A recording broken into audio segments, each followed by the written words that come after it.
Hello and welcome to the Free Lunch with me, Eddie Ross. A lunch hour conversation that I enjoy with interesting people that I've met along the way of my own journey.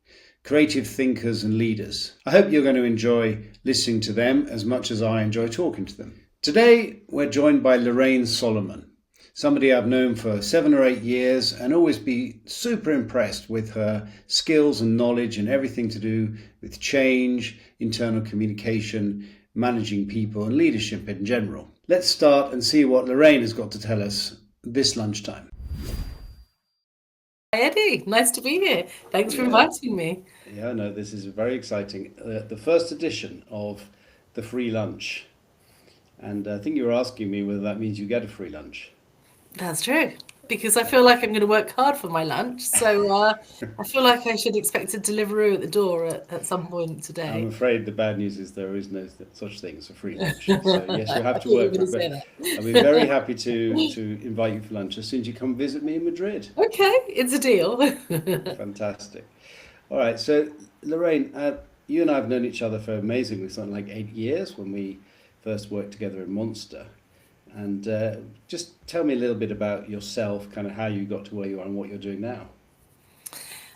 So I guess I've had what I'm going to describe as a portfolio career, and I feel like over that time I've had the privilege of kind of studying leadership, I guess. So I started my career at Lloyds Bank, and I was there for donkey's years, and I was an operations manager, and I was a sales manager, and I kind of ended up in communications a little bit by accident, like lots of people do. They're going through a Hmm. big period of change, and I thought, how fascinating to kind of see this organisation through a really significant period of change. And after many years, I decided that I didn't want to be a lifer. So many people in the bank that were lifers that had been there for 40 years, still wearing the same outfit. I thought, can't do that.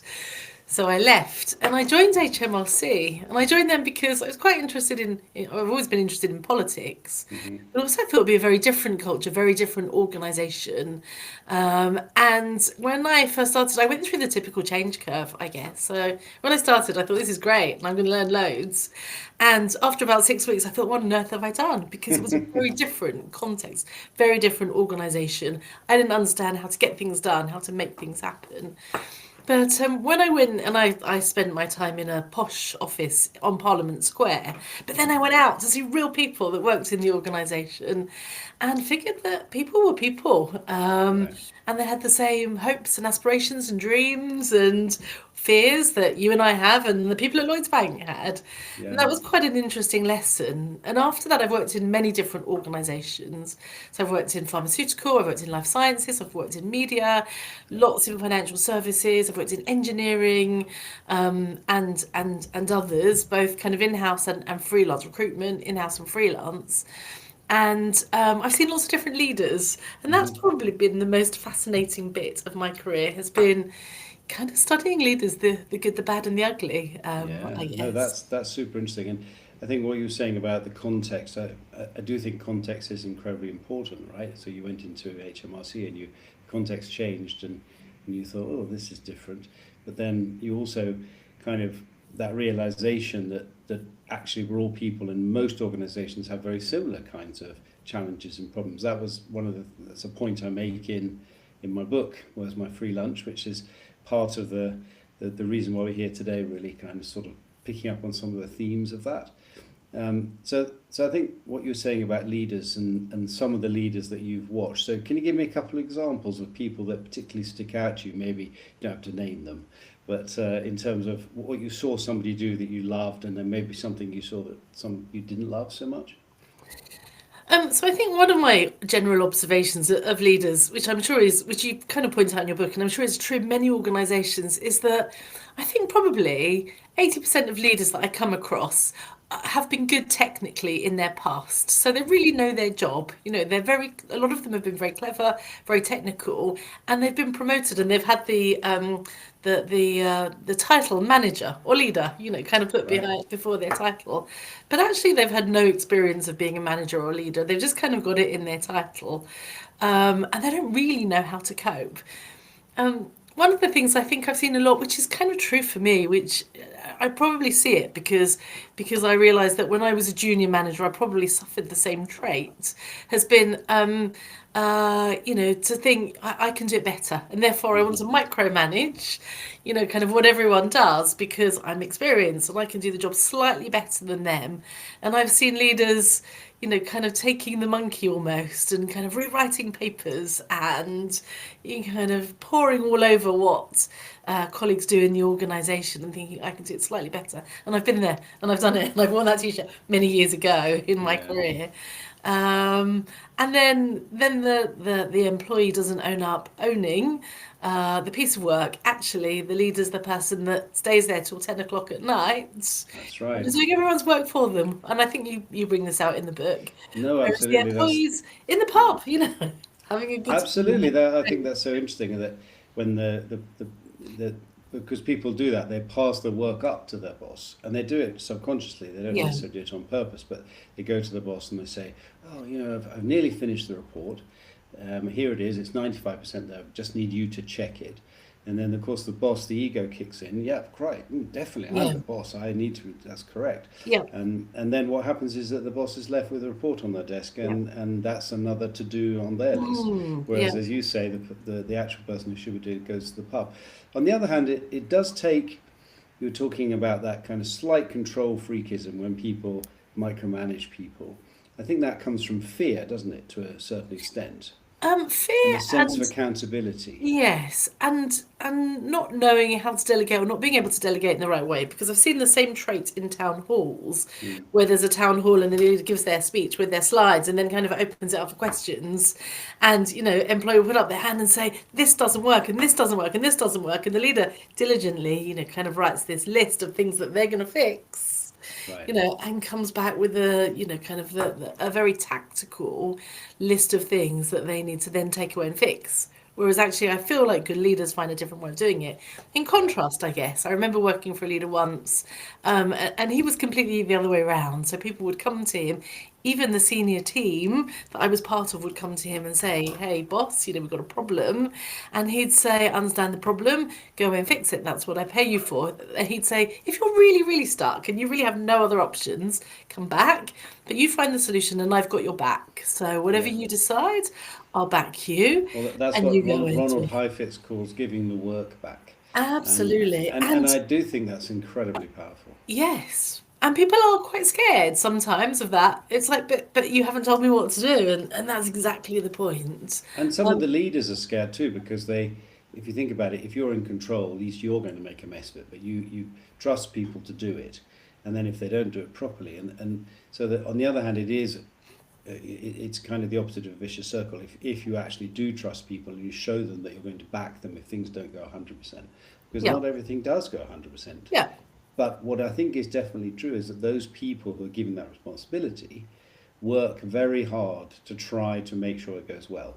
yeah. Whereas people who think the boss is going to take all the credit and do all the work, they don't tend to put in that same effort. Yeah, exactly. So it's about delegation, it's about autonomy, it's about ownership, Mm. it's about psychological safety. Yeah, Um, that's very true. and few leaders do that, I've noticed. And it's by exception. So Surprisingly few. exactly. So you come to an organisation and you see it played out and you think, wow, that's And so ridiculous. I think that's Fun. something to do with ego. I think Yes. ego is really important in there. Yeah. Do you think that, because the thing is that the kind of leadership you and I are talking about now, which kind of has a name, adaptive leadership, right? That where you're kind of very much pushing away, pushing down, saying to people, no, no, no, don't come to me with your problems, fix them and then tell me what we're going to do. I'll back you. It is kind of low ego, isn't it? It is. But it's quite hard, I think, being a leader because there's a lot to contend with, isn't there? Mm, And like you, I also do coaching, mm, and the key thing I think people come to me about, essentially, when you boil it down, is people and relationship problems. Because I right. think when you're a leader in an organisation, you have your boss, you have peers. Sometimes you're in competition a little bit psychologically with them. You have your teams, and many other stakeholders that you're interacting with. And people are messy, so Right. it's not like you've got an actuarial problem that you can solve or a project problem and you can solve it. Right.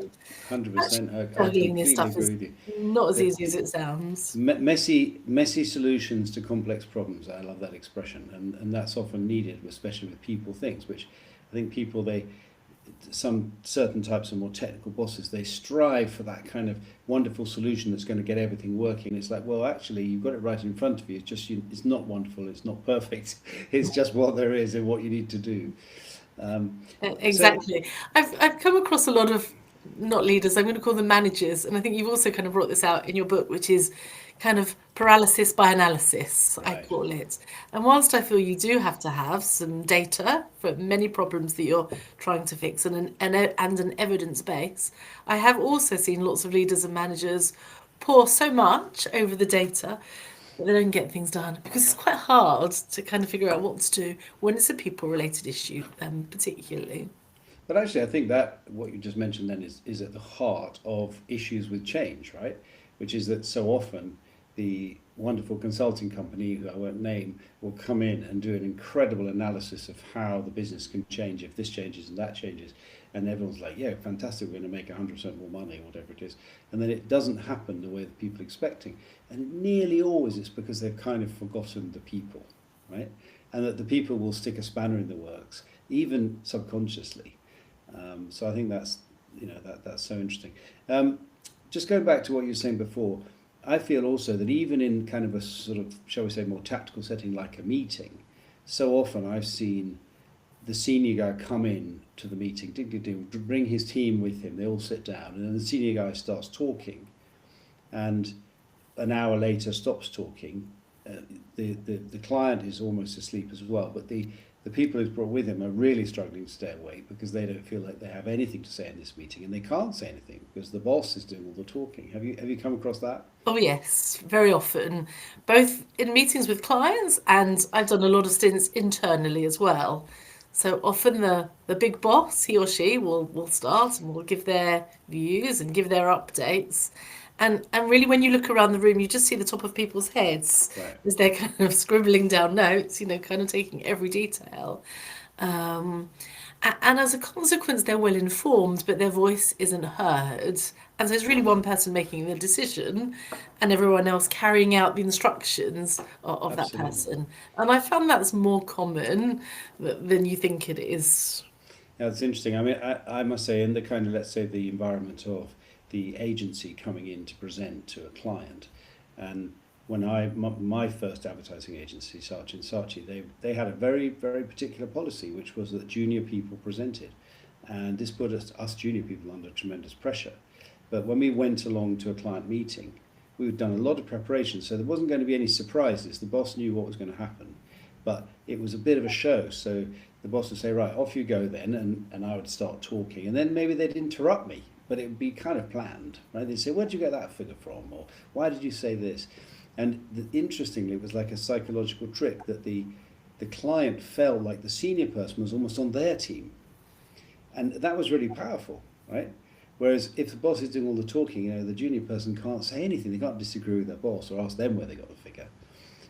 So I don't know. I do think that what sometimes leaders and managers forget is if their team looks amazing, they look amazing. Yeah, exactly. What a great way of doing things that is. If only more organizations did that.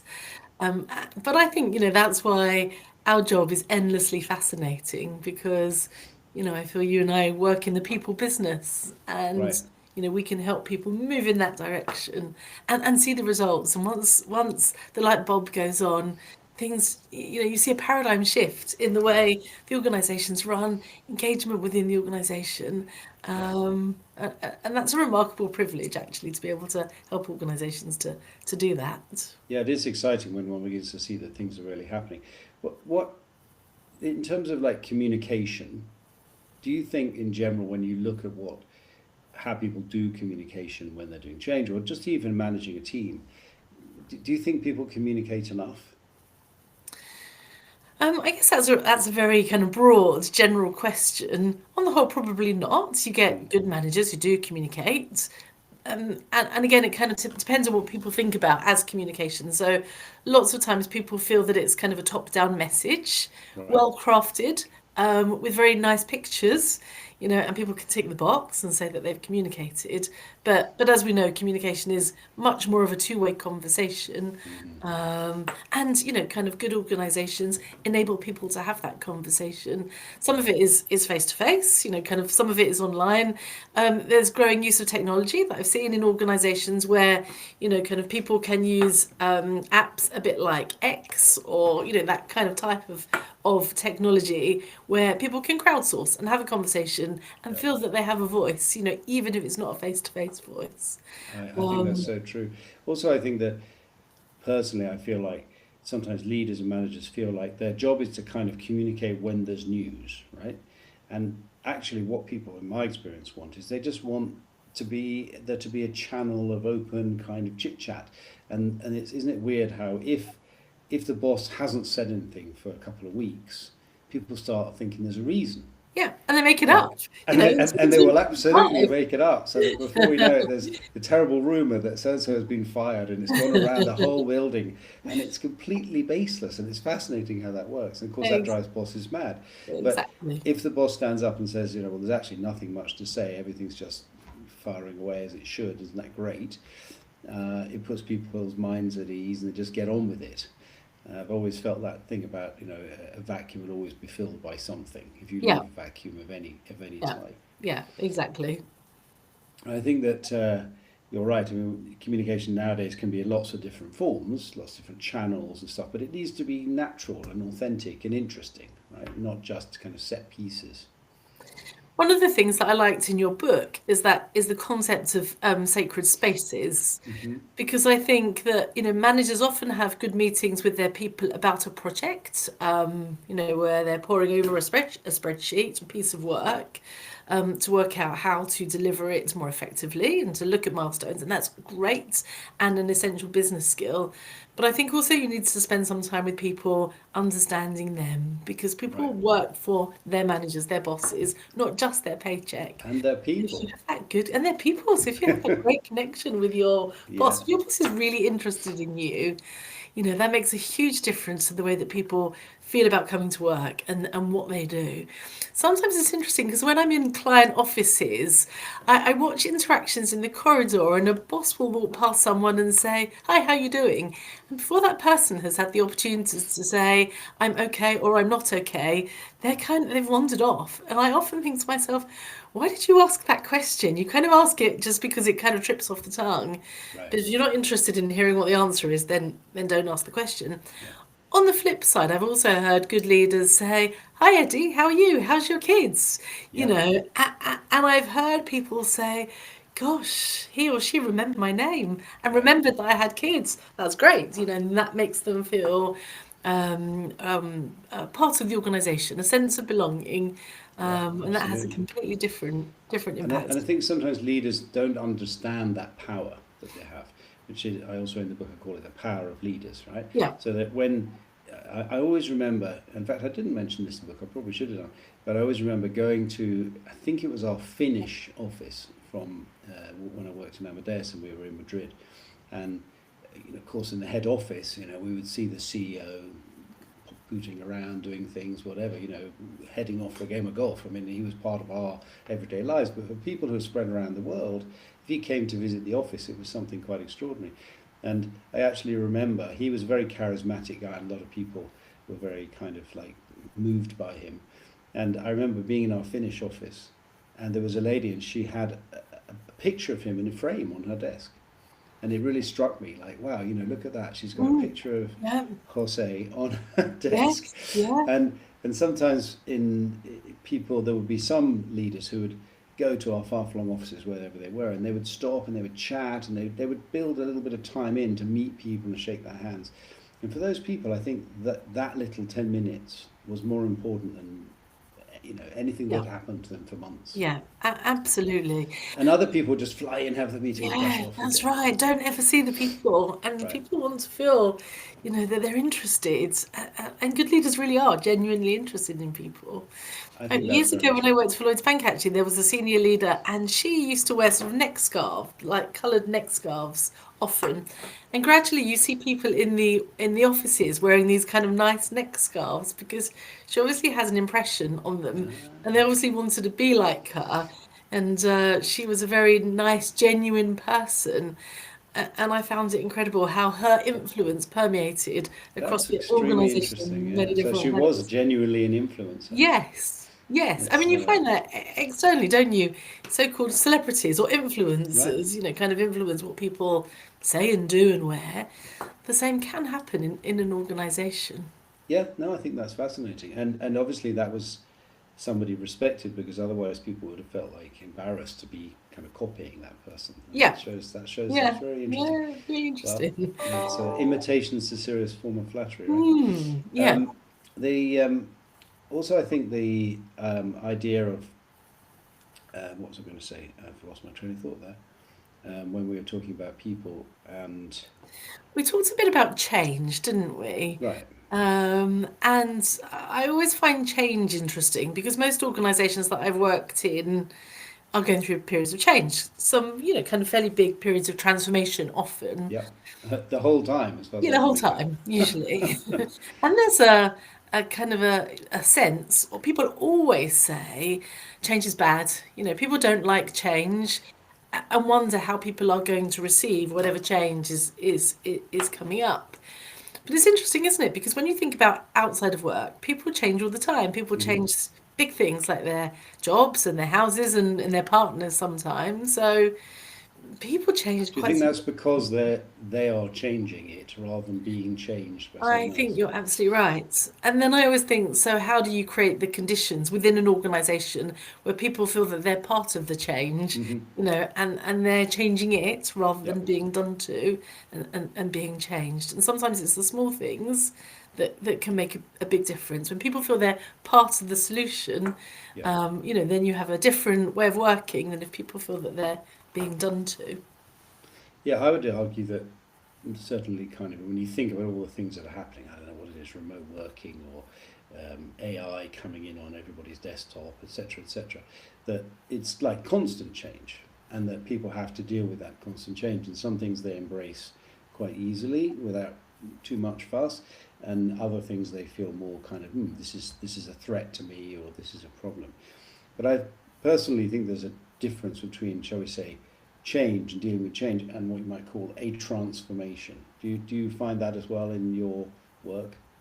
Yes, and I think sometimes it's trying to kind of think about what can people affect. So I think sometimes, or rarely, employees can, kind of affect a big corporate transformation. The corporate makes a decision about it's going Yeah. to do some M&A, or it's going to, kind of do some very big cost cutting, or it's going to change the direction of travel.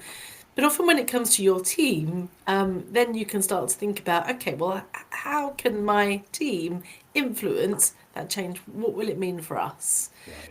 And sometimes it's about the work that we do, the products that we produce, the nuts and bolts, the projects that we get involved in.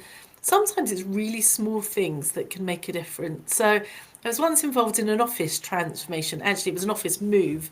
And so there was a change team involved in, kind of making sure people had desks and, the office was configured in the right way. And Right. there was one lady and she was very upset about it, and very vocal about, didn't like this change. And when it came down to it, when we really spoke to her, what she really wanted was a window seat Hmm. because she had quite a few plants on her desk and she was quite worried that these plants wouldn't grow in a dark corner where she had been allocated to. Once she had the opportunity to choose her own desk, Right. her experience of change and her involvement and her perception of what was happening shifted.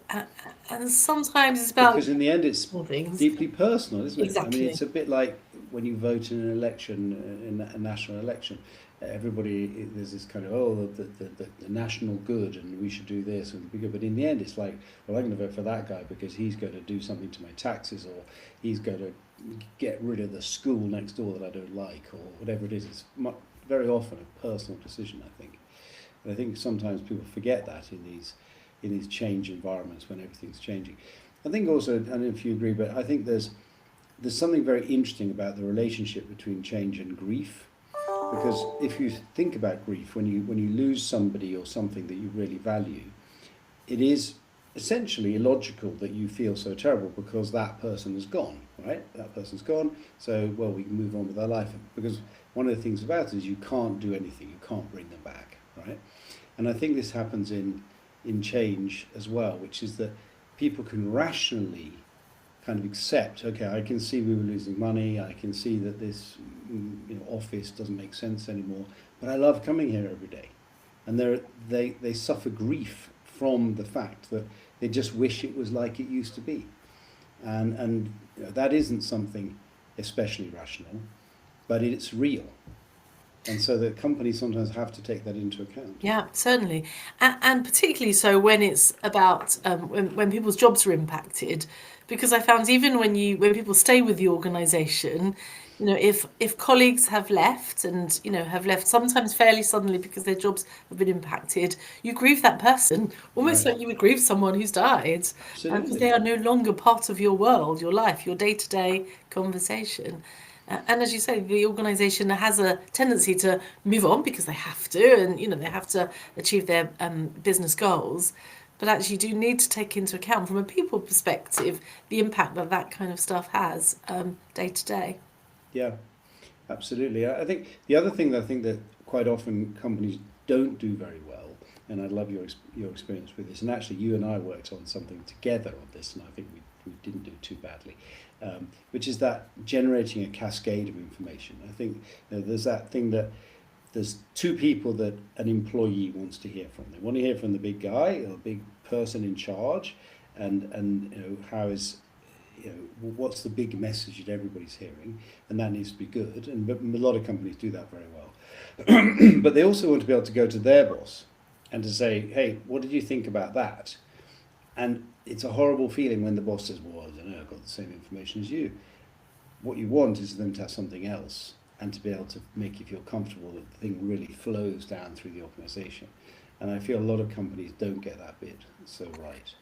And then sometimes, even if they do get it right, that person in the middle will say, Big Boss has said we've got to do this. Don't want to do it, but that's the thing that's come down from on high.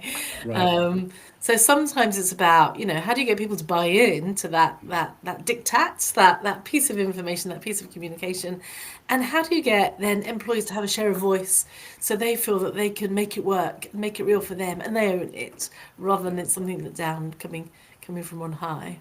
And Because that's very often they can see something that the big bosses can't see. Yes, yes. I always think the people closest to the challenge, are the people that often find the real solution to the problem. Hmm. So, problems kind of go up the line. The big boss makes the decision comes down the line, and actually sometimes that's the wrong way around. Sometimes the person at where they're closest to the problem needs to say, and here's the solution. Here's what our customers really want. Here's what's Absolutely. going to make a difference. And as always, it comes back to authenticity, doesn't it? So if if you genuinely ask the people on the front line what they think we should do, and then you genuinely listen and you genuinely do something about it, everyone's like, yeah, this really works. Whereas if you go and you say, we'd love to hear what you think, and then you do nothing and you continue with what you were doing in the first place, it actually is like doubly bad. Because now not only are you not being listened to, you've now lost trust in Yeah, your yeah. bosses because they told you they were going to listen and they Yeah. didn't. And you often see that with employee engagement surveys. You have these annual surveys, and the big boss will say, "We're listening to you." So employees kind of feedback, all the things that they feel the company could do better, and then nothing happens. And then Right. next time round, employees think, "Well, why should I fill this in? Because you didn't listen to me last time round. So what's going to change?" Yeah. Sometimes it's even worse to start that process if you're actually not going to listen to people. So I think, kind of listening, we've kind of decided that's a really key part of leadership. At a kind of a micro level, and a macro level. If you work in an organisation and you feel that you're listened to and people sit up and take notice and will take action on the back of what you've said and people are interested, then it really kind of changes your experience as an employee in working in that organisation. I think that's really true. And like, for example, when people occasionally they'll say to me, "Oh, I want to do a team building, and have you got any ideas?" And what they're expecting me to say is, "Oh, let's go and do archery or mountain climbing or something." And very often I'll say, "Well, why don't we just get everyone into a space and we'll spend the day talking about what we all do." Because I've found that what people like to talk about more than anything else is what they do every day. And sure, a bit of archery is fine, but actually, weirdly, sometimes those team buildings kind of almost expose some of the differences that already exist. Whereas getting everyone in a room and talking about what they have in common, which is they come to work every day and do this job, and very often you can get some good ideas from that everybody likes because they generated them. But on top of it, if you don't get a single good idea, you've given people a chance to talk for a day. So I don't know if that's Yeah, similar to your I experience. think the same. And sometimes when you have that conversation and then they say, surely archery is a better idea, why don't we just kind of do something fun with them? That's going to solve the problem. I often feel it then comes down to what do you want the outcomes to be? What do you want people to really know, feel, and do, as a result of that day? And when you kind of really 100%. examine it and really think about what is it that success looks like and you're trying to achieve, actually the answer is we probably need to talk to each other a bit more. Did you read the story in the book about from my life where we had this boss, very, very enthusiastic guy, very enthusiastic with sports, and he had a team spread all over the world. He didn't get on very well with one lady who ran one of the other countries, and just one of those things, like everybody knew it, he knew it, she knew it. And so we had this team building, and it was a kind of orienteering thing where everybody had to wear tracksuits and stuff like that, and we all sort of gathered in this forest for a day of exercise. And she turned up in her tracksuit with a pair of really red high heels. It was like a complete. You think I'm going to do this? I ain't going to do this. That's brilliant. It was actually really, really. It was clever on her part, and he Yeah. did not know what to do. What was your advice to him then? Yeah, I don't know. Offered to buy her a cocktail. I actually don't remember terribly well. I think she just kind of sat out and cheered us all on. I don't think she was kind of participate. She wasn't planning on doing any running. But that's the trouble, isn't it? I mean, if you do archery and it turns out that the top sales leader is terrible at archery, it's actually not great. And you don't really, in a way, you don't really want to expose people in that way. Yeah, Um, yeah. it depends a bit on the team, I think. Yes, sometimes it's better just to have a social. So to have a proper team day, like you say, and try and unpack some of the issues that the team are experiencing, and then go to the pub and have a beer or a Yeah. cocktail with the lady in the high heels. Um, The I used to find, because I organised in the old days a lot of kind of company meetings where people all come together and there'd be speeches and all the rest of it, and that we always got the same feedback, which was you don't leave enough time for us just to chat.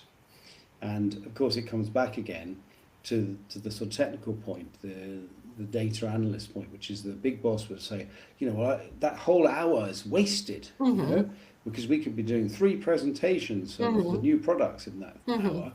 And they said, well, no, because what people have asked for is just time to be able to mingle and to meet each other. Well, what do we get from that? And of course, it's difficult to give an answer to that, other than, well, that's what everybody's asked for. The answer often lies in a bit of both, doesn't it? So when you really Yeah. think about what are the outcomes you want to achieve, you want to achieve that sense of collaboration and camaraderie and getting to know each other, but you do sometimes also need to be able to impart some information. So Mm. sometimes it's about getting that right balance. I also find that sometimes bosses' comfort zone, that you're playing to their ego essentially and to their comfort zones. So sometimes their comfort zone is that spreadsheet, that slide deck of numbers, because that's where kind of their expertise lies.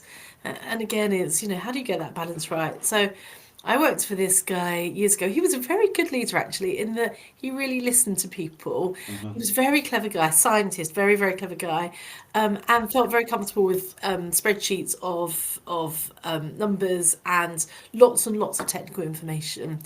So fairly soon after I started to work for him, I tried to persuade him to do some town halls to get out and speak to people. Hmm. It wasn't his natural comfort zone, but he did it. He knew that it was the right thing to do, and we practiced different things. The first time he went out, he said to me, "I've got some slides," and I said, "Great, let me have a look at them." And he gave me a slide deck of 50 slides, Yeah. all of which were incredibly technical. And I generally said to him, "Actually, you don't need any slides. Just talk to people. Just get people in a room, have a conversation with them, talk about what you do because you're really interesting." Right. Anyway, he wasn't brave enough to do that. So his 50 slide deck came down to a 10 slide deck. Mm. Still way too much information. And we did some evaluation afterwards, and people said, "You know what? This guy's really interesting. We really like to listen to him." And gradually, over the weeks and months, we did get down to nothing, and people really appreciated that. But I soon discovered that that slide deck was his comfort zone. Of course. Eventually, he realised that he was interesting enough and good Mm. enough at telling a story without anything, and he got much better feedback. And for him, the light bulb went on. It was a revelation. I can talk to people, and people like to listen to me. Absolutely, Uh, and that's so interesting. Well, as you know, chapter 6 in the book yeah, is all about that yeah, subject, and that exactly. only 10% of the impact we make is actually the content. I don't really know who it was who did the study that proved that, but I like the stats, so I'm not going to stop saying it.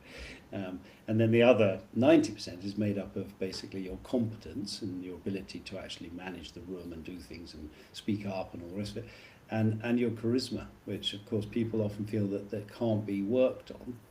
But I don't really agree with that. Do you think Yeah, charisma can be worked on? I think it can totally. I usually call it words, music, and dance. And actually, your Nice. dance, kind of is the most important thing. And when I've kind of looked at different leaders, I've worked for very flamboyant, kind of big personality, big charismatic leaders, often American, Yeah. but real kind of rah rah kind of cheerleaders who have been brilliant. But Yeah. I've also worked for very shy, introvert leaders, and interestingly, I don't find that there's a real difference in their ability to engage people because I think often the shy introverts are slightly more vulnerable, slightly more authentic, and whilst they don't Absolutely. have the show that the charismatic leaders bring, Yeah. people buy into them because people understand that what they bring is genuine, is a real person. Yeah. Sometimes I feel the more extrovert people, leaders, are the ones that struggle a little bit to make those real connections Yeah. because it's more like a movie star than a person that I really feel that I can connect with. So I think different leaders bring different things to the party, and I wouldn't say, kind of one is more effective than another. Sometimes shy introvert leaders feel that they're less effective, but, Yes. but really I don't think they are. No, and I think I actually make that exact point in the book somewhere, which is that sort of idea that because I'm a bit introverted, I don't really enjoy presenting, means I'm not good at it. And actually, it just means you're going to do it differently from the big flamboyant guy. And very often, in the end, you turn out to do it slightly better than them because Mhm. those people are very confident, they love it, they don't really Mhm. prepare, they know they can sort of like answer the questions. Whereas when you can see people have made an effort and they are making an effort, in the same way that if the person is very shy and they don't make an effort and they just go from one slide to the next, people are like, oh, this is a Yeah. waste of our time. So you've got to have that, like your boss had, this ability to also evolve and to take Mhm. on and to listen really to what you were saying, what other people were saying to him. So Yeah. yeah, I think it's really really fascinating, that subject. Um, and going back to that same guy who had the picture on someone's desk, he didn't enjoy talking in public at all. But he had thousands of people around the world and big conferences and things. People absolutely loved listening to him because Mm. he would kind of share. I mean, I remember we'd quite recently gone on a stock exchange, and he was probably like 900 people in the room, and he stuck up a chart of the share price, which had been going up and down and all that kind of stuff. And he kind of stopped and he looked at it, and then he looked at the audience, and then he said, if anybody would like to come and explain this, they're welcome to come up on stage because I have no idea why this does this. And that was a wonderful thing because he was a very smart guy and everything. What he was basically saying was, now we're on the stock exchange, I have no idea what's happening. Um, and he would sometimes joke, and he would he would start off and he'd say, oh, he would sort of pretend to be grumpy, and he would kind of say, oh, Eddie's told me I've got 40 minutes, not nearly long enough. We'll see how long it takes. And if he wants to, he'll talk for an hour and everybody would be fine, you know, because like I say, it was authentic and he was interesting. Mm. And it sounds like he told a bit of a story as well. Um, and over the He years, I brought do. people into his world. Yes. It was like he would sort of say, you know, this is a really Yeah. difficult one. I've thought a lot about this. I've had a lot of sleepless nights, and people were like, wow, he's telling us about what it's like to Yes. be him. Yes. And that's authentic and it's slightly vulnerable. Yeah. And there's a story attached, as opposed to what many leaders do, I think, which is share lots of PowerPoint slides with words. Um, so I think authenticity, vulnerability, the ability to bring people with you, share a story, include their voice, their words, listen to them, uh, as you say in your book, are the things that make a difference when you're a leader. Isn't it incredible how important stories are? I mean, one almost would want to sort of question, like, why? Why is it that we are, all of us, so taken in by listening to people tell stories and to sort of, it's fascinating, no? Have Fascinating. you worked with some people who are good storytellers? Oh, absolutely. I think everyone has a story to tell, though. So I think people who stand on stage and tell a story, or leaders who tell a story, are far more engaging because it connects with you emotionally, doesn't it? Yeah. Whereas some facts and figures only really connect with you if you're particularly interested. And I think I can remember stories of childhood. Well, we can all remember once upon a time stories. They last forever, don't they? If you Yeah. think about your last PowerPoint deck that you saw presented to you with words, then you'd probably struggle to remember what the bullet points said, even if it was yesterday, unless you had a part to play in creating that slide deck, I Right. think. I think that's very, very true. Um, just going back to the subject of managers and leaders, sometimes people ask me, like, what's the difference between a manager and a leader?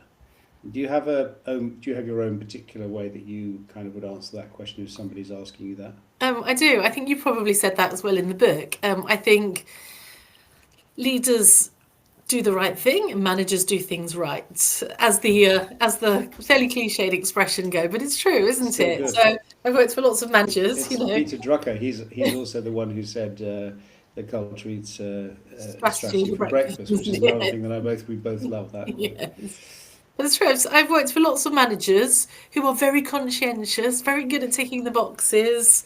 Who when it comes to people, do the annual review, write the form, put it on work day, go through Yeah. the process. But it's the leaders. The leaders, the people, are the people that inspire you. The leaders are the people that really understand you, really connect with you, really have those great conversations with you, give you that big picture.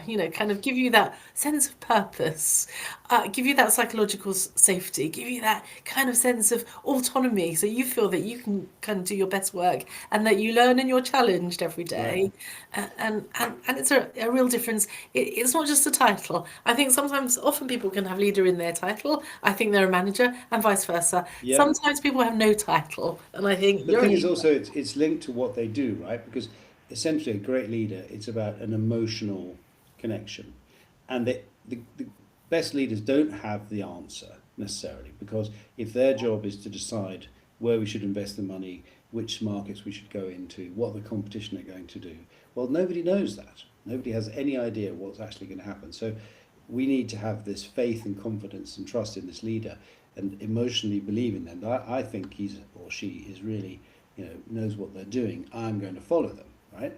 Whereas with managers, very much it's often about competence, right? It's like this is something that we do every day, and that I know that this person knows how to do that, and they're going to help me do it effectively. So with managers, it's kind of a repetition and a consistency, and being there and doing things properly. And I think that, of course, you can flip flap between the two. You don't have to be just Mhm. one, Yeah, but it's which kind is of a very. I worth mean, it to think. being a manager is a very important job. You need good Absolutely. managers critically in organisations so that the organisation functions and delivers and achieves its goals. So both are really important roles, I think. And as you say, I think you can flip between being a manager, doing the right things, making sure that everything runs smoothly, and being that inspirational leader that takes the team with them. Yeah. And I think 80% of what most companies do or more is really all to do with managers. It's to do with repeating things effectively, doing things better. And then the leader is the one who asks the question, why do we do this? Maybe we should do something different. And the manager doesn't tend to ask that question so much. It's more the manager's question is, we do this every day. How can we make sure we do it better? So I think that's interesting. All right, so I reckon we've got probably 10 minutes more together. Why don't we talk about culture, Hmm. which is something we both found interesting. I mean, I think just about everything that we've been talking about this morning will contribute to a culture in a group of people or an organisation. But tell us about some kind of experiences you've had with a great culture or a terrible culture or something. What's your view on sort of where do cultures come from and how they evolved and how do you keep them? Um, I think people talk about culture easily. I think it's quite a hard thing to define and quite a hard thing to change. A 100%. leader, I feel, has a kind of a huge influence in culture and the way things are run and things are done. I always come back to an example when I worked for Lloyds Bank, actually years and years ago. We were really trying to change the culture of the organisation, and kind of trying to shift responsibility, I guess, from kind of people in the centre, the corporate centre, making all the decisions, to people at the front line making the decisions, which was closer to the customer, which ultimately thought we would deliver a better outcome for us. So we said to people on the front, sort of senior leaders, what would you need? What would you need to be able to make decisions by yourself? And they said, we need some money. They said, it's very hard to make any decisions without any budget. And we said, okay, here's some money. So every quarter, senior leaders, we're going to give you some money. Use this money to do what you think is the right thing to drive your business. And that could be investing in your branches or investing in your people. Kind of do the right thing with this money. And you don't have to report back to us. Here it is. And after the first quarter, we went back to them and said, okay, so we listened to you. We gave you the money. You could have done what you like with it to drive your business. Tell us, what have you done with that money? What do you think they said? We didn't spend any of it. Exactly. I mean, 98% of them said we didn't spend it. And we said, well, why didn't you spend it? And they said, well, you didn't tell us what to spend it on. Right. And that was my first lesson in culture, I think, because, the culture was kind of endemic. That, we make a decision, we don't give you very much psychological safety, and you carry it out. And then when we Mm-hmm. tried to change that, even when we said, off you go, that was really hard to affect. So I think, sometimes culture needs to evolve over time. And a lot of it is set from the boss. Mm-hmm. So, kind of like we were saying earlier, I feel like when the boss makes all the decisions and does all the talking, Yeah. kind of people will look up to the boss and say, boss, you make that decision for me. Really, that boss has to, if you really want to change the culture, that boss has to, kind of be a role model as to the culture that we want to see and say, no, I'm not going to make the decision. You make the decision and I'll give you safety. And gradually that starts to change the culture in the organisation. Yeah, that's so true. I think something I've observed is this idea that the boss sets the tone, right? So if the CEO says, "Well, I'm not going to do a personality test," then nobody else will. And if the boss says, "Well, I'd like to get a coach and I'd like to have a personality test and I'm interested in having a 360," he doesn't have or she doesn't have to say, "Everybody else should do this." Everybody else will automatically be saying, "When do I get mine?" And so that kind of leading from the front and doing Yeah. things and having for even as simple as you were saying before, like people who are leaders who are good listeners set the tone for the idea that that everybody should be a good listener. Or if they're risk takers and they kind of they explain why they're doing stuff and why they're taking that risk, they're kind of setting the tone to other people that do similar Yeah. things.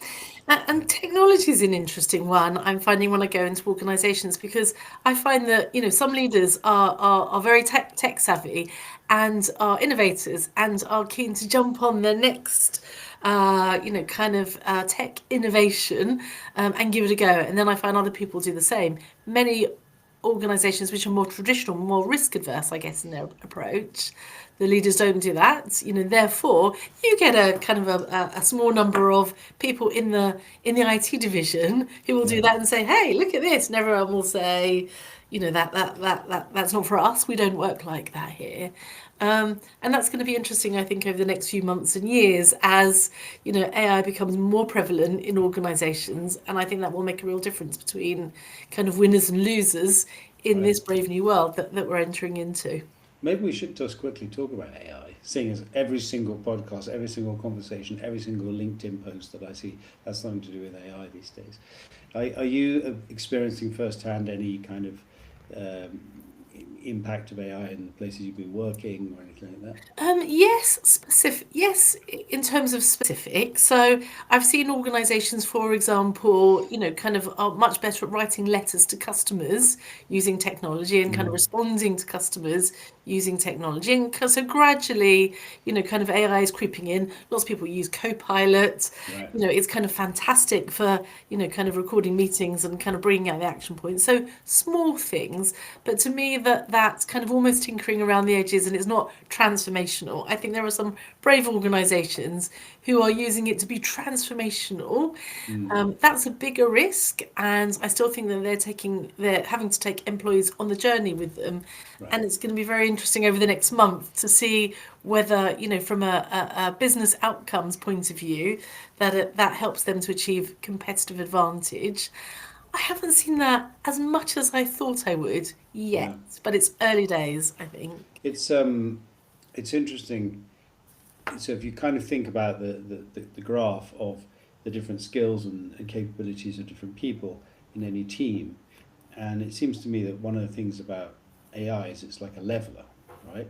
So this person's terrible at writing emails, and now they're going to be writing a very good one, or at least a perfectly acceptable one.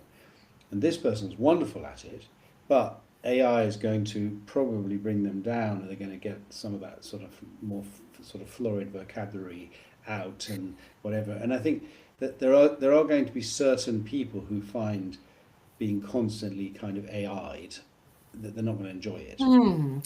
There is that, and there's a little bit of a fear, I think, because what many organisations that I'm going into are trying to do is saying to employees, you don't need to write to customers because AI will do that, unless Right. it's a really complex issue, in which case you need to intervene. So effectively, we're going to use employees for to add value for more complex transactions, and we're going to use your skills in a different way. But for basic stuff, we'll just leave it to AI, which is a really good philosophy, But again, it's getting people through that change curve because a lot of people say, yeah, but that's my job, or will I have a job? Does this mean there'll be job reduction? So, I feel that many organisations are at the early stage of this journey, and also don't necessarily know the potential, the capability that technology can yet bring. I think if we're having this conversation in 2 years' time, it's going to be a very different But it's world. all happening so fast, isn't it? I mean, Exactly. remember when you and I were interested in the remote working and all that, one Yeah. of the things that we were saying at the time was how, because of the pandemic, the speed at which remote working became a thing was just unbelievable. I mean, in literally no time at all, and maybe, let's say, over a couple of years, the whole kind of way offices worked completely changed. So initially, you had the pandemic months when it was total crazy, but after that, it settled into a new normal, which is where we are today. And and yet that all happened in the space of a few months, with 50 or 60 or 70 years of office life gradually evolving in the same way. Mm. Um, And it just shows you how quickly you can implement change because right. people who never, I mean, it seems ridiculous now, but, there were many people who'd never worked remotely or Right. used Zoom or Teams, and all of the sudden, in the space of 2 days, Yep. kind of everyone was up to speed. So you can implement change quickly if you wanted to. I don't think AI has rolled out so far as quickly as many people thought it was going to, because the Right. technology is there. The technology can do amazing things. It is We're incredible. just a bit reluctant And I to feel use. like we're right at the beginning. So goodness knows, Yes. in 5, 10 years. Yeah. Yesterday I had an interesting experience that which I just had never thought about like this before. So I was at a friend's house and there was a birthday party, and his 11-year-old son got a little bit irritated and lost his cool a bit because his team wasn't winning in the soccer game they'd organised. And he actually asked ChatGPT, should I punish my 11-year-old son for being over competitive? And ChatGPT came back basically saying no, with a whole bunch of That's reasons. good. And his other kid said, Dad, I don't agree with that at all. And why are you doing that? And he said, oh, well, ChatGPT is just another person to ask. Oh my And I God. never really thought about that before. So it's kind of Right. saying you don't have to, because I think my tendency is to feel like whatever it says is right, and I must be wrong if it The says it, technology and I says don't that. agree with it, Yeah. because it's drawing on everything that has ever been the Yeah. subject of 11-year-olds. But But I don't know, it's kind of eye-opening, and I feel like we're all on a bit of a learning journey yes. with I mean, AI. it's really interesting, isn't it? Because, when you get on an aeroplane, when you go on holiday, the aeroplane will be just as safe if there was no pilot. So if you Absolutely. just left it to the computer to fly your plane, it'll be just as safe as if there is a captain and a co-pilot in the cockpit. But would you get on a plane? Would you get on a British Airways plane coming to London knowing that there was no one in the cockpit? Yeah. Probably not. You know. And I think probably that's so interesting, and I think Mm. probably in time the pilot will continue to wear their Mm. uniform and all that kind of Hmm. stuff, but probably, I don't know whether or not already today, but I think it might be the case that some of the pilots that fly some of the very, very modern planes actually can't necessarily fly a little Mm. plane, Mm. right? Yeah. They know how to run this plane, Yes. but which buttons to press and everything. When it comes to actual, what you and I would think of flying and kind of Yeah. controlling the thing, they actually don't know how to do it. Exactly. Because why would you train them to do something they don't Yeah. need? But passengers would never pay for Yeah. the experience without the reassurance that there were pilots there.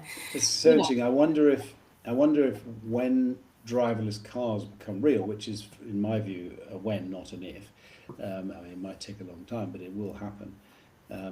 I wonder whether pilotless planes will begin to Mm, happen. yes, but it's all psychology, isn't it? So, airplanes found that when you're on a long haul flight, well, any flight actually, often you see a screen in front of you that says, "Here's where we are." So Yeah. here's the altitude. Here's where you are on the map. Here's how many hours you've got to go until you land at your destination.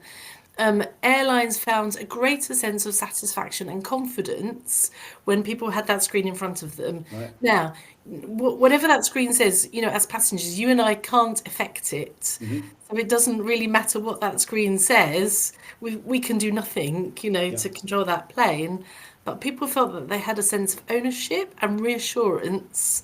And that's often why airlines have that But that's screen. actually back to leadership. That's Mm, leadership by the hmm. airline Hmm. realizing that they need to do something which is not necessarily entirely rational, Exactly. but it Yeah. is on the other hand very important. And Yeah. that comes back to um, you know my analogy that I use in my book about the cruise ship, and how the captain of the cruise ship job is to decide where we're going next, and there's people who've got jobs on the cruise ship that are very, very important, like making Yeah. an amazing omelette every morning. Hmm.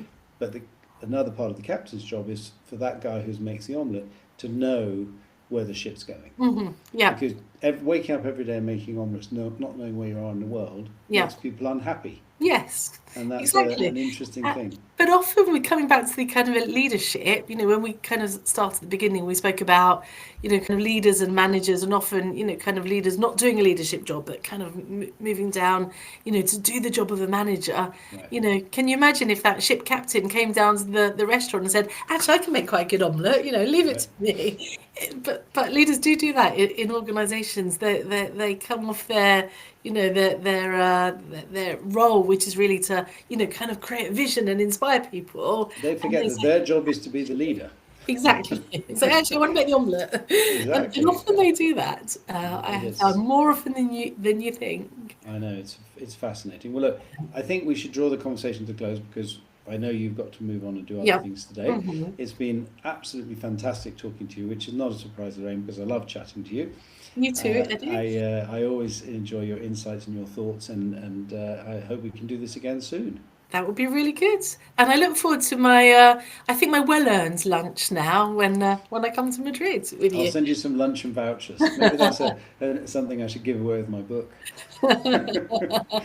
Excellent. Brilliant to chat to you as always, Wonderful. Eddie. Talk to you soon, All okay? right. Cheers. Bye. Thanks Bye, a lot. Lorraine.